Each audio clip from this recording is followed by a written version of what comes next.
আসসালামু আলাইকুম, পবিত্র জুম্মা মোবারক। কেমন আছেন সবাই? এখানে গরুর মাংস রান্না হবে। গোটা গরম মশলা একটু থেতলো করে দিয়েছি, দিয়ে এখানে পেঁয়াজ কুচি দিয়ে দিয়েছি। পেঁয়াজ কুচিটা একটু নাড়িয়ে একটু কালারটা চেঞ্জ হলে এখানে আদা রসুনের পেস্টটা দিয়ে দেব পরিমাণ মতন। যেহেতু এখানে 2 কেজি গরুর মাংস রান্না হবে, মানে প্রতি শুক্রবারে আমাদের বাসায় 2 কেজি মাংস কেনা হয়, গরুর মাংস। মাংসটা এমনিই আমার আব্বু ভাই খেতে চায় না গরুর মাংস, ওর হাই প্রেশার বলে। তো সপ্তাহে একদিনই রান্না হয়, আর বাকি সময় দিনগুলোতে মুরগির মাংস রান্না হয়। তো এখানে ঝালের গুঁড়ি দিয়ে এখানে একটু অল্প পানি দিয়ে লবণ জিরার গুঁড়া দিয়ে দিয়েছি। দিয়ে তো মাংসগুলো আগে থেকে ধুয়ে পানি ঝরিয়ে রেখেছি। এখানে মাংসগুলো দিয়ে এখানে ক্যামেরাটা একটু হয়ে গেছে, আমি বুঝতে পারিনি।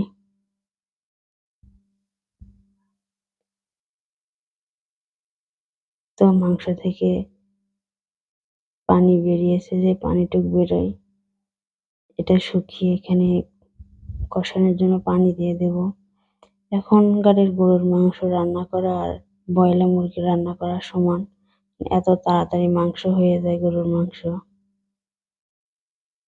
আগে ছোটবেলায় দেখতাম যে গরুর মাংস রান্না করতে কতক্ষণ লাগে।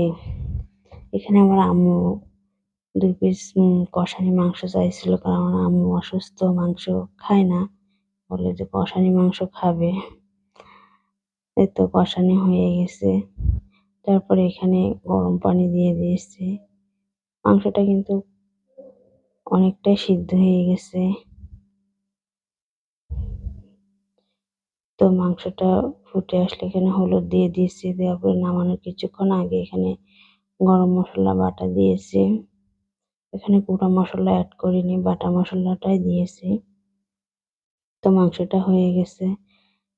এখানে ডাঁটা, সজনে ডাঁটা, ভেন্ডি ভাজি, চিংড়ি মাছ ভাজি, আর আমার ভাবির স্পেশাল আম ডিম। আর তো এখানে ভাত। তো সব রান্নার ভিডিও করতে পারিনি, কেমন হয়েছে সবাই জানাবেন। আসসালামু আলাইকুম।